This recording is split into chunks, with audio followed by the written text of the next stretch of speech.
This is Robert C. Baker, and this is Robert on Real Estate. Happy New Year!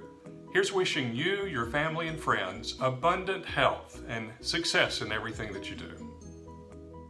We're at the end of a long and cantankerous 4-year presidential election cycle, and so with that in mind, I'd like to focus today's episode on potential changes in the national and local real estate markets that we might see under a Biden administration. You may not have heard about it, but during the campaign, President-elect Biden announced a $640 billion 10-year effort to address housing issues in the United States. Now, it remains to be seen how the new administration will be able to get all that passed, especially with a Senate that's divided, and a Congress where one party has only a razor-thin margin. First, according to multiple sources, President-elect Biden announced a $15,000 first-time homebuyer credit. Naturally, that would be a great boon to those looking to purchase a home for the very first time.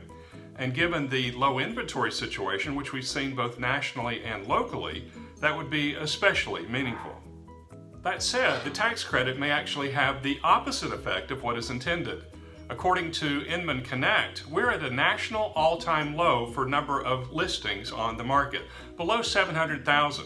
In fact, we're so low that the records that Realtor.com keeps do not show anything lower.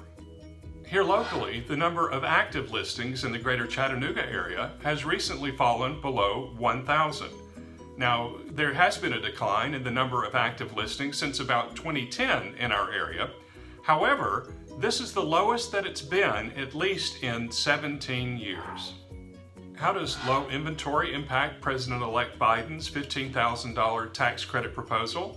Well, quite frankly, it may make the situation worse. It may fuel additional demand, which of course is going to impact prices. Prices will go up. The only solution to that situation is further home building or the renovation of existing housing stock. Perhaps addressing the low inventory situation is President-elect Biden's proposal to add $100 billion to an affordable housing fund, the purpose of which is to expand affordable housing in low-income areas. Of course, it also remains to be seen how that's actually going to work out, given the high price of land in most cities. Of interest and concern to real estate investors is President-elect Biden's proposal to eliminate the Section 1031 exchange privilege.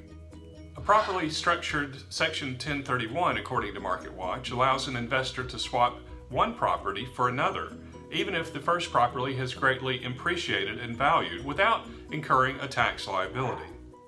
Section 1031 only applies to like-kind real property held for business or investment purposes. For further information, consult your tax advisor. While there are several other aspects of President-elect Biden's housing proposal, I'd like to focus now briefly on what you can do if you need to buy or sell in the same city. That is, you need to find a new home, but you're afraid of putting your house on the market. I completely understand that. Here is a solution for you, perhaps. Consider new construction. You know, there's several new developments in the greater Chattanooga area, beautiful new homes where you can buy one that is near completion, or you can start from scratch by simply buying the lot. I have several clients that are doing this, and it gives them peace of mind as they consider building their dream home while they put their home on the market. So consider new construction. If you're looking to sell or buy a home in Tennessee or Georgia, please just call or text me at 423-443-1649. And if you'd like to know what your home may be worth, please log on to my website at www.robertcbaker.com. Be sure to like and subscribe to my YouTube channel, Robert C. Baker Realtor, for further market updates. This is Robert C. Baker, and this has been Robert on Real Estate.